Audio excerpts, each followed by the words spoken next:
Hey Facebook fam, Matt here. What's up? Firstly, happy Father's Day. Secondly, got a little message for the fathers of the nation and the men of the nation. So without further ado, let's go. Hey guys, I was inspired to do this video by two things that happened recently in my life. Firstly, I saw that Tim Uwera Morrison ad, which you've probably been spammed with on YouTube. I'll give you a clip here. Some of these guys, they love the physical side of it. And even the knuckles. And hearing that smack, it kind of gives them a buzz. We speak of whānau, we speak of aroha. We say all these words, but I think we're just saying the words.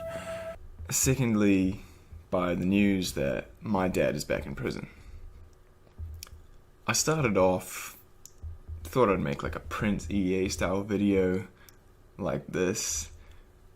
But I thought, hey, this isn't me, so I want to sit down and have a more candid conversation. The lack of a father in a boy's life increases the chances of him being imprisoned more than social standing, ethnicity, or a poverty-stricken background. It has been empirically proven that growing up without a father is the single most destructive factor in a child's life. Without a father, you are 5 times more likely to be poor, 5 times more likely to commit crime, 9 times more likely to drop out of school, and 20 times more likely to end up in jail. These stats may be from America, but here in New Zealand, just like with our rising obesity rates, we are not far behind. This is a short animation that I did 2 years ago back in uni that kind of details the sad cyclical nature of this situation. Give it a watch.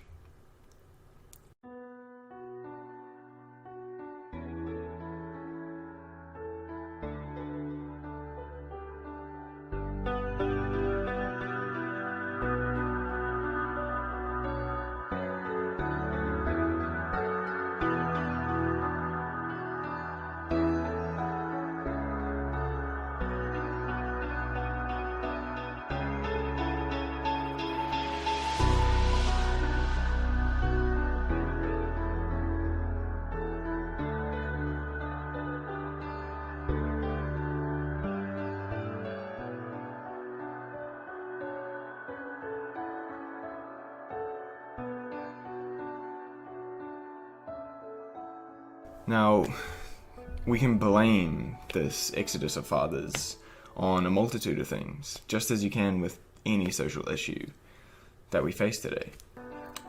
The war on women, the war on men, the besiegement of the traditional family, introduction of welfare states, the war on drugs, the stupidity of prison time for victimless crime, the destruction of honor culture amongst men. The list goes on. All of them are contributing factors, but in my honest opinion, pointing the finger doesn't solve these issues. Aristotle said it best when he stated that poverty is the parent of revolution and crime, and the single largest contributor to child poverty across the Western world is the absence of the father. I know here in New Zealand, child poverty is a big topic of discussion, but you and I, in our future fatherless generation, will not be solved through our leaders.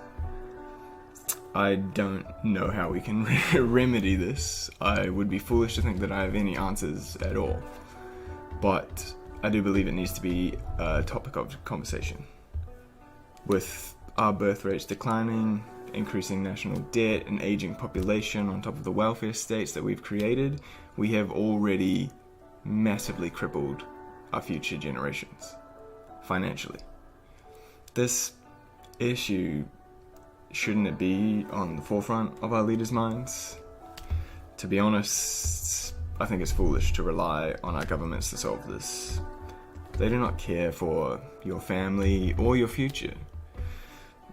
It will not be solved by milking the teat of our welfare states. It will not be solved by praising broken families or worshipping single mothers as angels. Men, this will not be solved if you do not take personal responsibility for your actions and step up and be the fathers that your children need you to be. This epidemic is something that I believe will only be solved from a grassroots level, from the ground up. I grew up fatherless, my dad incarcerated. In my generation, I'm not the minority here in New Zealand. In the 2013 census, 51.6% of one-child families came from one-parent homes. This is a message that I'm passionate about, and luckily I've been an outlier in this circumstance. One of the lucky ones that didn't follow in my father's footsteps. So I've got a little message to the men out there. Future fathers, be aware. Your absence in your child's life is nothing but toxic. Tyler Durden from Fight Club refers to the men of our generation as lost, without fathers. We have no history, no purpose, no place. You are essential in your child's success. Statistically, scientifically, your presence in your son's life, in your daughter's life, is the biggest determining factor in their success or failure. If my message resonates with any of you watching and you are from New Zealand, please check out the organisation pillars.org.nz.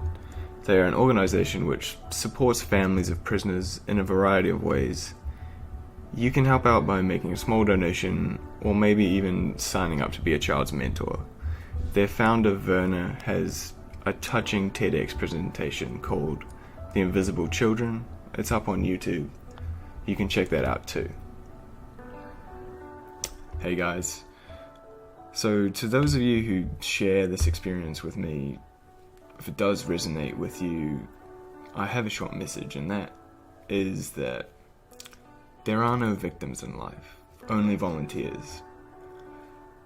Unfortunately, victim points don't afford you anything, and though you might have had the odds, everything may have been stacked against you.